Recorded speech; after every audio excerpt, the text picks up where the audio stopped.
Yo, what's going on, snipers, and welcome back to our Winnipeg Jets franchise mode here in NHL 24. So sorry if I sound a little bit tired. It's Christmas Day, technically the day I'm recording this. Didn't really get a lot of sleep, and also opening presents and stuff like that, so I'm a little bit exhausted, but I hope you guys had a great holiday, depending if you celebrate Christmas or not. Hopefully you guys had a lot of fun with family and friends, and yeah, hopefully this is going to be a fun episode. If you didn't catch the last episode of our Jets series, basically, we decided to trade away Morrissey finally because of the fact that we didn't look like we were going to be a playoff team, and somehow that trade managed to get our team into the playoffs, kind of like what happened when we dealt Kyle Connor a few years ago. We somehow managed to make the playoffs despite trading away our best players. So yeah, we finished the season 47-28-7. We're going to be taking on Chicago in the first round, and it should be an interesting series. There's been a lot of positives to take away from our team, and I'm hoping they could continue into the playoffs because a lot of these young guys have surprised me this season, especially these four guys, or actually these five guys. So Stankoven had 66 points in his second season. Irving had 47 goals in his second season. Michael Meese had 77 points in his second season. Lucius had 83 points in, I believe, his third season in the NHL. And then we also had Cole Perfetti on 83 points. So these five guys did very well for the team, and it just shows how bright the future is with this team. Also, we got good production from guys like Kyrou, Hemming, like a lot of the younger kind of guys on our team. Lambert had 25 points. So yeah, very impressed with the youth movement on this team, and there's only going to be a lot more guys jumping to our NHL team as early as next season. So I'm hoping that since we got ourselves into the playoffs, we could get far in the playoffs. But if we don't, once again, it's more good learning experiences for this young team. But it is just a little bit weird that we managed to make the playoffs, and then the Sharks, who acquired Morrissey, didn't make the playoffs. The team that acquired Kupari, who we also dealt, didn't make the playoffs. So it, for some reason, seemed like our team was just destined for the playoffs regardless. So should be interesting to see what we end up doing against a pretty tough Chicago team. I wouldn't say they're like the best team in the world, but they definitely aren't the worst either. They had a really good regular season, as they probably should be considering they have Connor Bedard, but this is what they look like. If you see here, yeah, this top line, very good.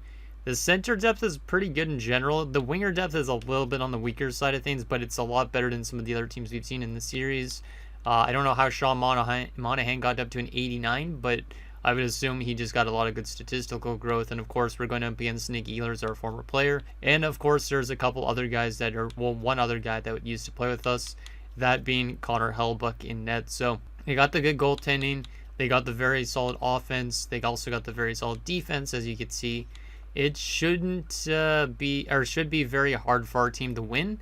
But if our team's able to win, I mean, that's going to be very good for the guys going forward, is taking out a very good team like this. Like, they are scratching a former top 5 pick, which is kind of stupid. I don't know why the AI is doing that, but it is what it is. Regardless, they have the very good depth that we aspire to get to, so I'm hoping that our team can at least put up a little bit of a fight against them, so that way we can, like I said, just gain some valuable experience for future seasons. But anyways, before we get into this first round matchup with the Chicago Blackhawks, let's get into what your guys' comments are and see what you guys have to say about our random success at the end of the regular season. So the first comment is from Michael Dose, who says, Irving's numbers are amazing too, as he was under 16 minutes time on ice. And that is true. Irving, I don't know how he's being such a good goal scorer, because I think it's his power or his accuracy, one of the two, is not very good. But he's still able to score a lot of goals. So if we continue to put this guy with very good players, he should be able to produce on a very good level. As you can see, 83 shot power, but the 93 accuracy is probably what's doing it for him. And yeah, he hasn't been averaging that much ice time with this team as well. He's only averaging 15.41 right now. So if we get him into the top line next season, potentially next to Misa, that will be really intriguing to see what he could do. Or even next to Perfetti, that would be also pretty good. So we have some good finishers and some good setup guys that should definitely make our top 6 simulate very well in the future seasons as well. And then the last and final comment is from Saturn Otaku, who says, just how? And I honestly have no idea how the team made the playoffs, because like I said, I didn't expect us to make the playoffs. That's why I traded Morrissey. and somehow we managed to end up making it. So I just think this team has something in them that they don't really want to miss the playoffs, because we only missed the playoffs I think like 1 or 2 seasons so far in this franchise mode. And also, like I said, when we deal our good players, we somehow still make it to the postseason, which is a bit strange. Like when we dealt Kyle Connor to get Michael Misa, we made the playoffs that year still, which was very, very strange. So anyways, that's that. Let's get into this first round matchup against the Blackhawks and see what we could do. Hopefully, we could have a nice Christmas miracle here since I'm recording this on Christmas. You guys are seeing this on Boxing Day likely. So let's see if we could take a 1-0 series lead. Obviously, we don't have home ice advantage because we are going up against a very good Blackhawks team. Let's see what happens here in game number 1. See if we could surprise some folks. Let me get myself over to the playoff scenario. There you go. And let's see what ends up happening. First period of game number 1. And it's 1-1. I'll take that. Chaz Lucia scores. Sundqvist scores for them. Shots are 16-10 in favor of us. So Hellebuck has been playing pretty good in that first period against us. And then Dostal hasn't been too bad, but obviously he needs to be a little bit better because 1 goal on 10 shots isn't ideal. 1 goal on 16 shots for Hellebuck is a lot better than that. So let's see if we could have a good response to that. Both those goals were 17 seconds apart near the end of the first, so there wasn't a lot going for any team at the beginning apparently. Second period, 3-2 for us. Okay, Perfetti and Chinikov made it 3-1. OEL gets the Blackhawks back into the game, and now it's 3-2 with the shots 36-19. So we are dominating the shot chart, which is kind of a surprise considering, like I said, our offense is good, but I don't know if I would put it like better than the Blackhawks in a sense, because the Blackhawks have some very good studs, but we are obviously developing our studs for the future. So very solid game so far. Let's see if we can find a way to get some insurance and lock this game down. They score immediately. Korchinski makes it 3-3. I kind of felt like once they scored that late goal that they were going to get back into this. And of course they take the lead. Alex Holtz makes it 4-3. Chicago, do we have an answer to that? Pelling kill. Bedard scores. Of course, Connor Bedard had the score in this game. And it seems like Dostal has just fallen apart here late in the game. And unfortunately, we're going to lose game 1 by the score of 5-3, even though we outshot them 43-31. So that's still a pretty solid game. It's just a third period collapse, obviously, by Dostal is not ideal. But once again, we don't even expect to be here in the playoffs. I almost feel like we should probably be getting swept because of the fact that we didn't deserve to be here. But it's a good learning experience for the guys, which is also pretty good.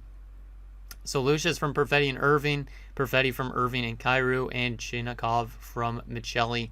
So we blew a 3-1 lead, end up losing by a final score of 5-3. 3 stars in game number 1, Holtz, Bedard, and Kubalik for them. I don't know how Connor Bedard had 5 hits because I feel like he's not that type of player that would throw his weight around a lot. But for us, we had 2 guys with 2 points, those being Irving and Perfetti, and nobody on our team was plus. We had Bernie and Kyrou who are -2, so maybe we want to split the 2 of those guys up. I'm surprised Tim Bernie had 5 shots on goal, though. This is the guy that basically replaced Morrissey because we had him in the AHL and then called him up once we sent down Morrissey, or sent Morrissey to San Jose, I should say. But he had somehow 5 shots on goal, him and Kyrou. So we're getting a lot of shots from our defenders. No goals from Irving, but 6 shots is really nice from the goal scorer he is. And yeah, Lucas Dostal really struggled, so I might put Colton Ellis next game because it doesn't really matter at this stage. Okay, so not a bad first game, but obviously it would be nice to get a good response. If we could get at least 1 win in the series, I'll be happy, just based on how good Chicago actually is. So I think I am going to turn to Ellis for next game and also see if I could split up that Bernie and Kyrou pairing just to make them maybe a little bit better defensively. We'll see. So let's see what we could do with that. We could always split. Yeah, well, let's go with Regula and Bernie then, and then go Heinola and Kyrou. Wine as well. And Kolyachonic and Galvis will always stay together because that was a very good defensive pairing for us this season. That's another thing that we took away from the regular season. We'll probably keep the rest of the lines the same. I could always swap Irving and Michelli, but not yet. I think that should be fine. Like, I could honestly even play Chinikov on the left side and Irving as the top line right winger. That would be pretty interesting. You know what? Let's try it. Let's try it. Irving is my favorite player, I think, in the series other than Misa and Lucius. So, yeah, I think we got to go with something like this and test that out because might as well. Might as well, even though we're not trailing by too much in the series. I just want to test little things and see what works, because maybe we'll use that for future seasons here, for different lineups and all that. Eventually, we're going to have to probably trade away some prospects, though, because we have so much of them. But here we go. Let's get to game number 2 and see if we can get back into the series tied up at 1. And then we will be going to home ice, which anything could happen at that point. So let's see if we can get a win on the road in the United Center. First period of game number 2. And it's 1-0 Chicago. Not great, but it is close. At least shots are 14-12 in favor of us. So once again, another period where we're out shooting them. So I think we've been faring up pretty good against them. We just haven't found ways to score, because obviously they have the better goaltending with Hellebuck. So that kind of makes sense in a way. Shots are 14-12 in favor of us. It's a 1-0 game because of Seth Jones. Can we answer in the second period? 1-1. Hey, we got an answer, and it's from Brad Lambert with his first goal of his playoff career. So shout out to Brad Lambert. Shots are even, goals are even, and it's going into the third. Who wants to break that deadlock and take the lead? Let's see if we could answer here. Good penalty kill to start the period. Another penalty kill, and we killed that one off too. Power play for us, and Michelli scores to make it 2-1 Jets. Let's go. Let's go, Michelli. Power play again for us. We do not score on that one, though. Final 5 minutes of this third period, up by a goal. Can we lock it down? Penalty kill late in the period. We killed it off, and we hold them off 2-1, and we have tied the series, headed back to our home ice, which is awesome. Final shots were 35-32, so great game from Colton Ellis. And Colton Ellis might be our guy going forward, because he had a really good game. So Seth Jones scored first, and then Brad Lambert from Stankoven, Michelli from Lucius, and Perfetti. So that new second line, nice. I will take that. But Colton Ellis, definitely the best player in that game for our team. Let's take a look at the shots. Yeah, Irving shoots a lot. 6 shots in that game as well.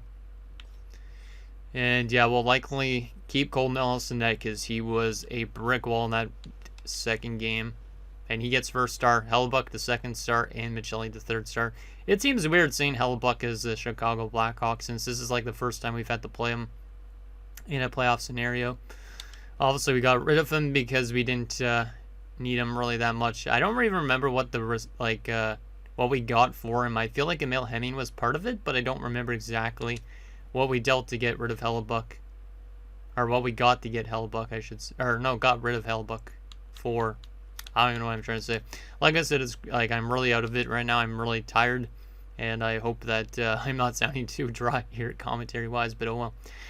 Okay, so we'll keep Colton Ellis in net, so let's go back to line adjustments and put him back in.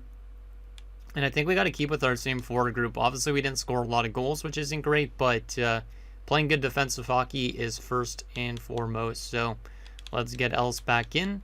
Dostal might come back in if Ellis has like a very bad game, but for right now, we'll ride with the hot goaltenders. So can we find a way to win some games on home ice? Because now that we have a tie series, if we can win both these home games, we set ourselves up for a good spot. Obviously, if we lose both, we're not in a good spot. If we win one and lose one, we're back to square again for the final 3 games potentially. So let's see if we could take a 2-1 series lead and our first series lead with a win here on home ice. Let's move over to the playoff scenario and see what ends up happening here. First period of game number 3. And it is 1-0 Blackhawks. Connor Garland makes it 1-0. We're actually being outshot for a change, 11-10 in favor of Chicago, but still it is a pretty close game. Seems like Connor Hellebuck is playing pretty good for them right now as well. I didn't even realize Chicago has 3 Connors on their team now, because they have Garland, they have Bedard, and Hellebuck. So kind of weird, but let's see if we can get a good response in the second period, and maybe we can win the third period if we want to. Second period, 3-1 Blackhawks. Not ideal. We were down 3-0. Kubalik with a power play goal. Brandon Carlo made it 3-0. And Emil Hemming scores his first playoff goal. So it's nice to see a couple of those youngsters having their success continue into the playoffs. Shots are 22-19 in favor of us, but we're down by a pair of goals. Can we find a way to make the Blackhawks choke this 3-0 lead that they had? Come on, boys. Let's get an early goal. That would help us out quite a bit. It's going to be tough, though, because Connor Hellebuyck's a very good lockdown goalie. Power play for us, Logan Stankoven on the power play. So our power play has been pretty decent here in this first round. Can we get another goal to tie the game up? That is the question. Who wants to do it? Come on, Irving. I know you want to score goals, man. And he's not going to get it done. And we unfortunately lose 3-2. But that's another good close game with a very strong team. So I'll take that. Final shots were 35-28. So Hellebuyck won them that one. It's been a good goaltending duo so far, and I think Colton Ellis has been the better of the two for us. But Hemming from Lambert and Lindstrom, and then Stankoven from Grew and Chinnikov. 3 stars of the game, Hellebuyck, Carlo, and OEL. Let me take a look at not Chicago's stats. I want to take a look at our stats and see if there's any badly minus guys. Yep, there was. Chinnikov, Misa, and Irving. So the top line, -2 apiece. So we probably will go back to our original lines again. And we likely will go back to Dostal for the next game, because might as well just keep going with a goaltender that posts above a 900 save percentage. And Alec Regula was injured in that game. He will be out for the rest of this series, which kind of sucks. Let's just go replace player for now. And we'll make some adjustments here shortly. But that kind of sucks. Cam was also injured in the AHL. Let's go replace player. How's the AHL team doing right now? They're in their first game of the playoffs. They just won 5-2 against Grand Rapids. So shout out to the Manitoba Moose. We'll see if they're able to do some good damage in the playoffs if we are to get eliminated in the NHL. But let's see what we could do here lineup-wise. Let's go back probably to the lines that we had before. So Chinnikov, Michelli, Misa, and then Irving with Perfetti and Lucius. And Kumpalainen's been pretty quiet here so far, but we don't have anybody that's super badly minus on this team. So I might... Oh, actually, Kairu is -3, but some of that was in one game. Lundmark's a -4, but has he even played in this playoff so far? No, he was playing in the AHL a few years ago in the playoffs, but... Yeah, Lundmark is going to be the guy that jumps into the lineup with the injuries. So Galvas is going to jump up to play with Bernie, which kind of sucks to split up Kolyachonok and Galvas, but we'll put Lundmark onto the top 6 pairing, and we'll get back to Dostal. That's with the Regula being out. I think that is good. How's the AHL looking overall-wise? Wow. Okay, yeah, this is looking very, very nice overall-wise. Like Grosek, Misa, Hellenius, Barlow, even Yakala, Levi. Who else we got here? Kane, Salamonson, and Gabriel Degg should all be in the NHL next season. Likely. Unless we have to trade some of them away. But the youth movement is developing a lot faster than I expected, which is pretty nice. Pretty nice indeed. So that is that. Let's get to Game 4 and see if we can tie this series at 2. Or are we going to be trailing down 3-1 and having to win 3 straight games? Let's move my face over before I forget. And let's see what happens here in Game 4. We're still on home ice, so hopefully we could use that to our advantage here. First period of game number 4. And it's 2-0 Chicago. They always seem to have the lead after the first. That's one thing I've noticed, like a little bit of a trend. Reichel and Monahan make it 2-0. The shots are 13-4 in favor of Chicago, so I don't really know if our team has much of a chance to win any more games. I'm glad we won one game, but I don't think we're playing our best hockey here in the last few games. Our offense is not doing as much as it should, and Chicago is scoring quite a bit. Not as much as, like, I would say they're not scoring a ton, but they definitely are scoring more consistently. So we're getting badly outplayed. Can we have a good second period to get ourselves maybe back into this game? Second period. 3-2, okay. Wow, and it was both Galvas. Okay, so OEL made it 3-0. And then 2 goals from the young defenseman, Thomas Galvas, who had a very good rookie season plus-minus wise. Also scored a good amount of goals for a defenseman. He's looking pretty good. He has pulled us back into this game. We're down by only a goal now from a 3-0 deficit. Is this going to be the last game that we were down 3-0 and we only lost 3-2? Or is this going to be a game that we're actually able to rally and get it to an overtime scenario or something like that? Let's see what happens in this third period, see if we could tie it up. And we immediately do. It's Hemming. Let's go. So the youngsters coming through here big time. We were down 3-0, but it's now 3-3. That's a huge answer from the young team. Power play for us. It's a long one. And we do not score on it. Damn, man. Penalty kill and hold scores, of course. We should have scored on that long power play, but we didn't. Power play for us late in the game, and we're not going to get it done. And unfortunately, we lose another game by only a goal. So I think we're still hanging quite well with a very good team, which I'm really liking. Does it suck that we're likely going to lose in this first round? Absolutely. But at the same time, like I said, it's a learning experience. And we're seeing some of those young players produce here in the playoffs, which is a very big success to me. So we were down 3-0, but we rallied back, and then unfortunately we couldn't score on a long power play, and then they scored on theirs. But Galvis from Michelli and Chinnikov, Galvis from Stankoven, Hemming from Lindstrom, and Kolyachonic. So yeah, Galvis getting put into the top 4 really helped out a lot. He gets actually first star of the game in the loss, which is really nice to see. Was there any badly minus players on our team? Let's see. Not really. There's these 3 guys. Kyrou is always a minus, it seems like, so far. He is more of an offensively minded defender, so it kind of makes sense, but I'm not really liking his defensive play a bit, but that's okay. Obviously, once we get a good DFD maybe next to him, that will help him out quite a bit, but we're going to need to win 3 straight games against this Blackhawks team if we want to go to round 2. I could call up guys from the minors, but at this stage, I honestly, like I said, I don't really care if we lose in the first round. In terms of the AHL, they are now up 2-0, so if we are lucky, we're going to get eliminated here in the playoffs, and then the Manitoba Moose will go on to win the AHL. That would be the hope, at least, considering they have so much good players down there. Let's go to edit lines here and maybe make a couple of subtle adjustments just for this next game. We're going to move like Lambert to center instead of Stankoven. Not really much else I can do, to be honest, though. I could throw John Beecher in, but I don't think it's really necessary. I'm going to swap Lindstrom and Kumpalainen just for something small. And I think that's all I'm going to really do. Maybe I'll adjust the top 4. Let's go with Heinola and Galvis, and then Kyrou and Bernie can play together, Lundmark and Kolyachonic. And we are going to go back to Colton Ellis for this next game and see if he could will us back into the series. But like I said, at this point, I don't care too much if we lose. But it's a very good learning experience for these guys because we're seeing some production from guys like Hemming and whatnot, which shows at least that these guys could contribute for a future playoff run. So let's move my face over to here again, and let's get into Game 5 and see if we could somehow get ourselves back into the series, or are we going to pack our bags? We're back in Chicago again, so it's going to be a real-time simulation.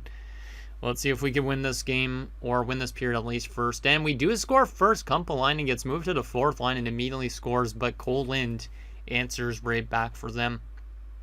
A little bit of an offensive start here. Chaz Lucius makes it 2-1 for us, and Perfetti makes it 3-1.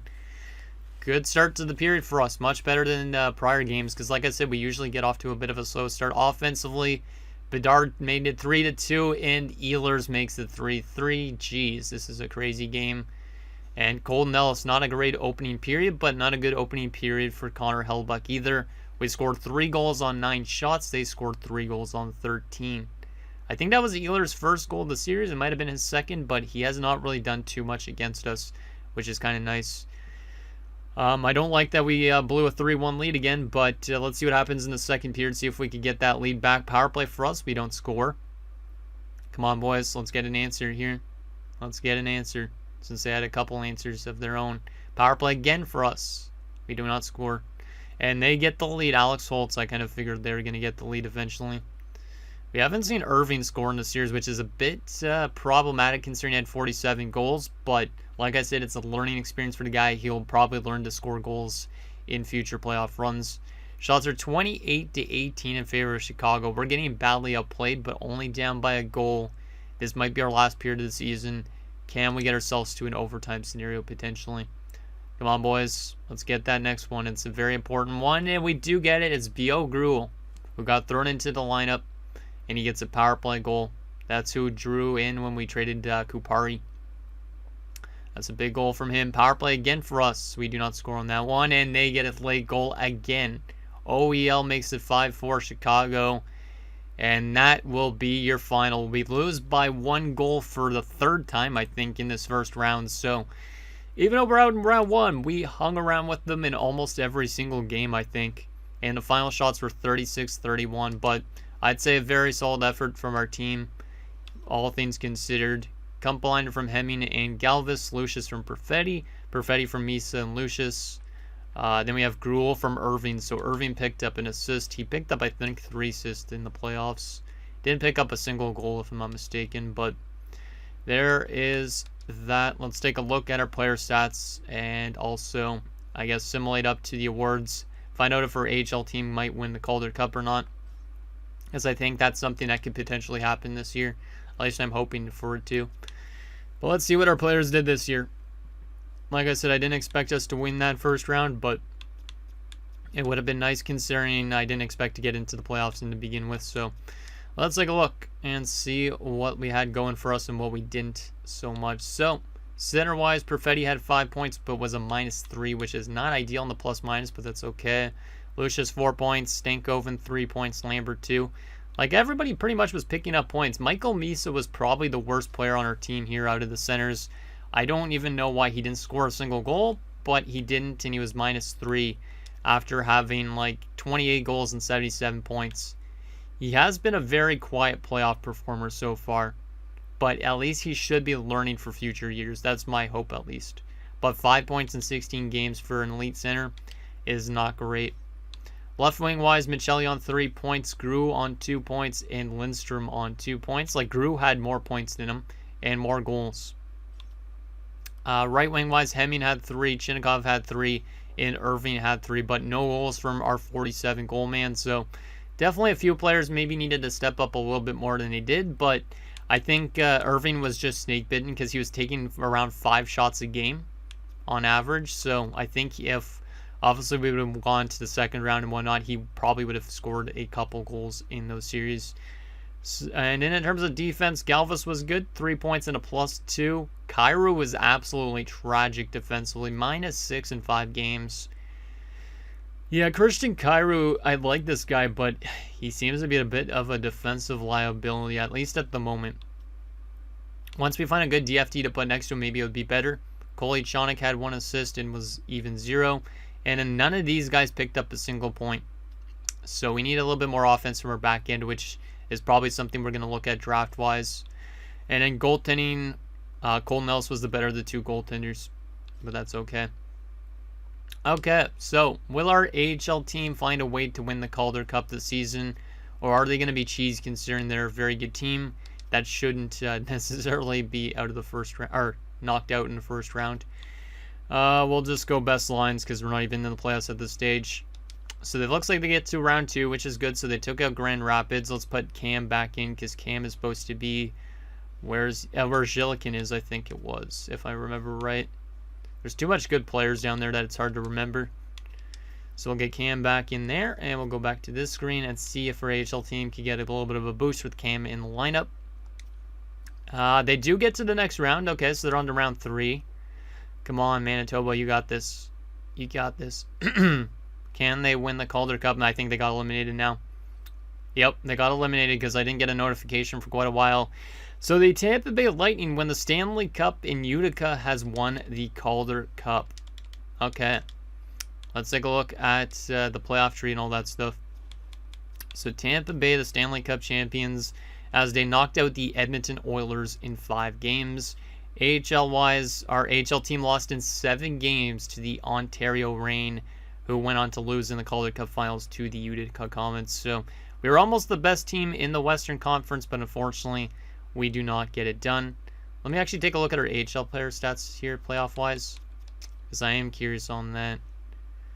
We were led by Barlow, Yakala. Looks like some other players just must have got changed out because of the fact that the season's done. Yeah, more than likely.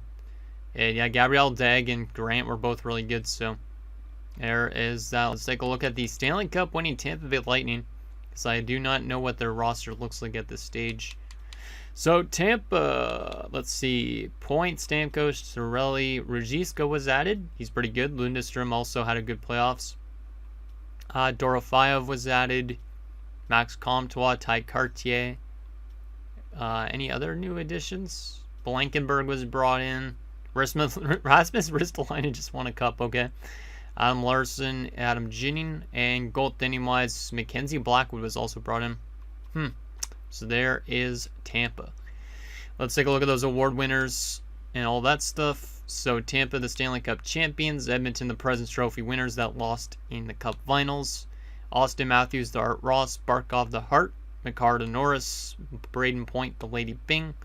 I think it was Vesahaken or Villahaken wins the Calder for the Islanders. Sergachev, the Conn Smythe, which is an interesting one. Spencer Knight, the Vezina, and the Jennings. Garvin for Nashville, the Masterton. Ottawa's head coach, the Jack Adams. Matt Poitras, the Selke. Barkov, the Lindsay. And Matthews, the Richard. AHL-wise, any awards for our AHL team? Yep. Philippe Grosek led the league in goals in the AHL, which is awesome to see. He's another one of those low leads that should be in the NHL next season, so shout out to Grosek. I don't know how much goals he had this year, but that's great to see. And Gabriel Dag was the best goalie in the AHL, so couple awards in the minors, which will go a long way in terms of our NHL team down the road. Let me actually take a look at our AHL guys. I guess I'll have to look at progress reports to find out their stats, because I don't think they're going to be in NHL or AHL. So we'll have to leave that till afterwards. But so now that that's done, let's take a look at the retirements and all that stuff and wrap up the season here in Winnipeg. So Vancouver winning the draft lottery. Anaheim at number 2, Philly at 3, St. Louis at 4, and Nashville has number 5 from the New York Rangers. Interesting. What else we got here? Retirement-wise, I don't think we lost anybody because we don't really have that much old players. But in terms of retirements, Alex Ovechkin, Steven Stamkos, Jonathan Toews, very big retirement class here in, I don't know what year we're in, 2028 or something like that. Yeah, pretty big retirement class on the offensive side of things. Defensively, the best to retire was Brent Burns, also John Carlson, Chris Letang. Yeah, this is a very big retirement class with Hedman being up there, Pietrangelo. Yeah, pretty big. Goaltending-wise, Bob Anderson, Varlamov, Elliott. Pretty good retirement class there, too. I don't think we lost anybody, right? If I'm not mistaken. Let me double-check on this, though. No, we did not. Okay, perfect. Anybody coaches now? Yep, Brent Burns is now a coach, which is kind of interesting, and Steven Stamkos. So that would be interesting seeing Brent Burns in his beard if he has it as a coach. I don't know if he does or not. Let's see. Did we lose any AHL coaches or NHL coaches? I don't think so, right? I do not think so unless I'm just completely blind. Oh, we did lose one, Radek Spacek. I don't remember which coach he is, but remind me to sign a coach depending on which one it is that we need. Okay. So, let me first take a look, though, at which coach actually retired so you guys can kind of remind me for next episode, because I honestly could forget, because I do tend to forget things like that. It was our NHL goalie coach that we lost. It always seems to be a goalie coach, so at least we know it's a goalie coach for the NHL. Not too hard to replace. Let's take a look at our contract situation in the progress reports in the draft class as well. So, up for renewal. The big one is Heinola. He's a pending UFA. Do we bring him back? He's 27 years old at this point. He doesn't really want too much money. He wants around $5 million, which is not bad. But he wants a bit of term as well. So not too sure on him yet. Brad Lambert and all these RFAs obviously will come back. But the question is, do we lock these guys up now? Or do we just play with their RFA status for a while? Like, is it a bit of a risk to do Brad Lambert for an 8-year deal at 1.8? We also have Kumpalainen, who's pretty much the exact same price point. Looks like these guys might not develop much more. And then we also have Luke Misa, who should jump to the NHL next year, but he does want a 2-way contract. So we likely will give him that. And then in terms of other UFAs, we got Coley Chonik, who's been a very good shutdown D-man for us. He's really easy to bring back if you guys want me to bring him back. We also have Regul and Bernie and stuff like that, but some of those guys could get easily replaced. But a lot of youth should be jumping to the NHL next year, my guess. And then goalie-wise, Scarlett's going to be in the AHL next year, which means Ellis is likely going to be gone, which means Gabriel Dag is likely going to be in the NHL next season. Yeah, it's likely going to be him and Dostal for a season. And that means it's going to be Grant and Scarlett in the AHL. Ivanov as well is going to be there, but I don't know if he's going to really get much growth anyways. So there is all that. Let me also show you guys the unsigned guys in case there's anybody you think should get an ELC. There we have it. A lot of high 60s, which is good. And yeah, Scarlett obviously will get a contract. So there is our contract scenario. Obviously, we will have to free up some contract room, though, because we have 46 out of 50 contracts. Let's take a look at those progress reports now. So in terms of modified, looks like some statistical growth on a lot of guys, including Irving. Michael Misa, a lot of statistical, but also a good amount of natural. He's only an 86, so he wasn't actually an 89 like we were looking at before. But yeah, Irving getting a lot of statistical growth, which means he might demand a lot once his ELC comes to an end. But we could offer him that in next episode, or a couple episodes from now, actually. But yeah, we're getting some good growth, which is nice to see. Gross X is 79, but he should be NHL bound next year. He had 41 goals in his second AHL season, which is pretty impressive. So between him and between Irving, we should have some pretty good goal scorers in our NHL team. Anybody in the minors get some good growth. Nordstrom, the low top 4, up to a 71. That's pretty impressive for a low 4.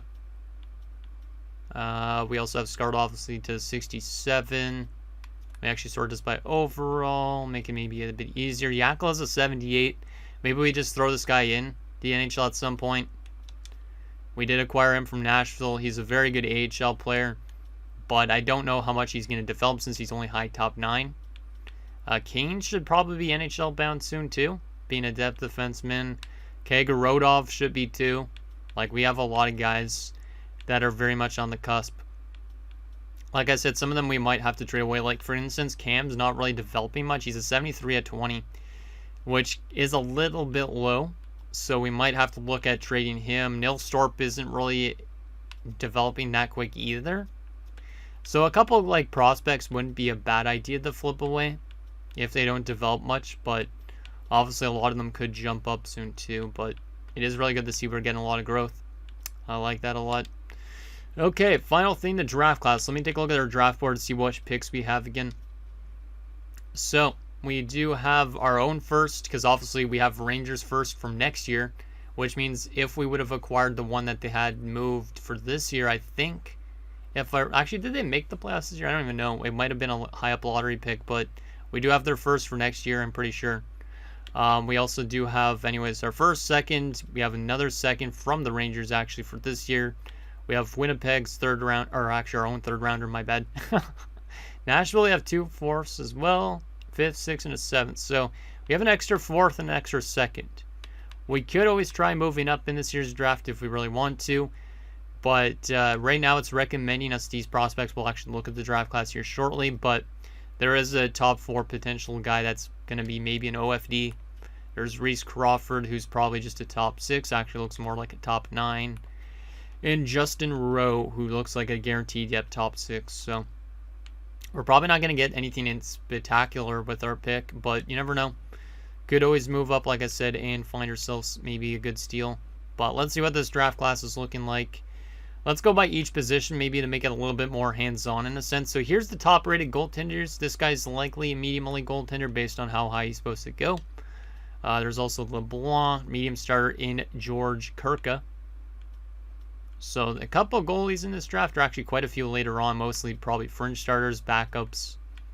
I wouldn't say it's the best goaltending group out there.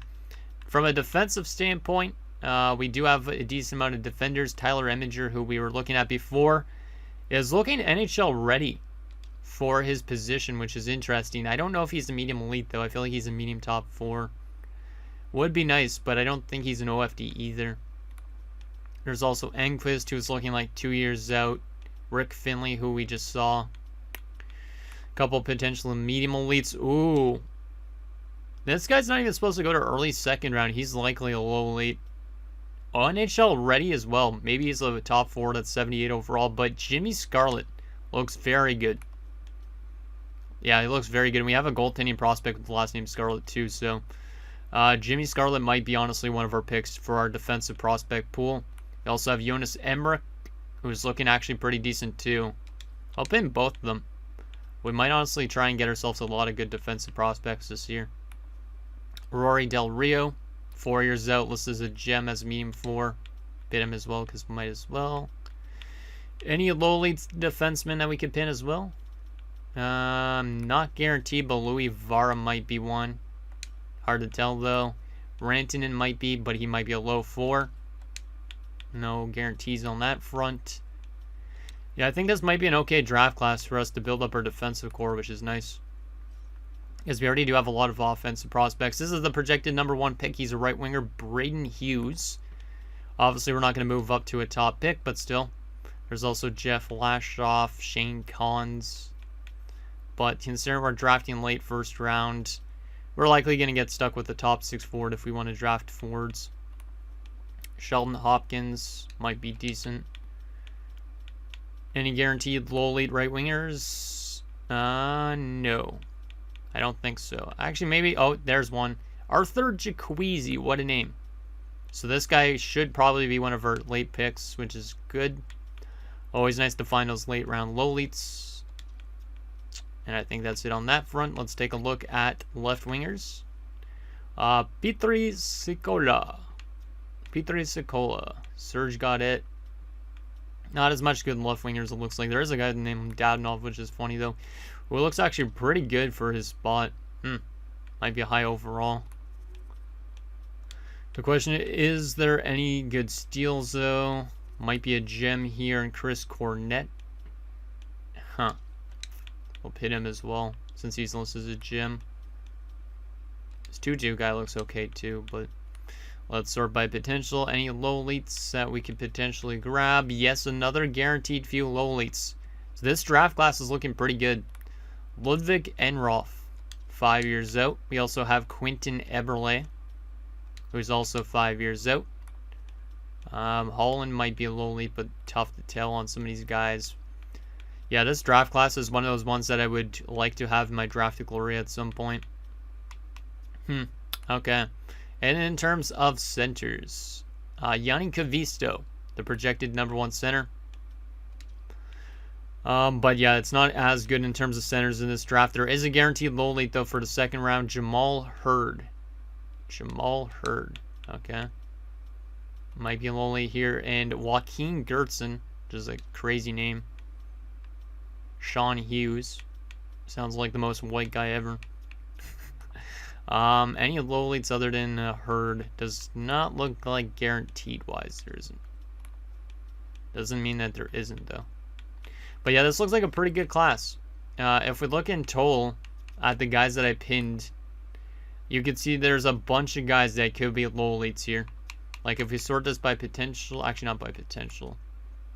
Let's just keep it by the pin guys. You can see there's a bunch of low leads, a bunch of guys listed as gems.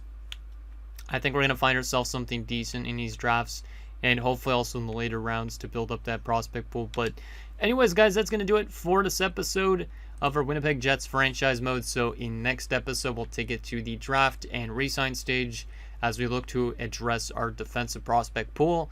And yeah, this team, obviously, we just lost in the first round, but I think the future is still very bright with this team. We're only just getting started with our playoff success, and all the guys jumping to our NHL team next year hopefully should make this team even better. So anything down below, and I'll see you guys next time.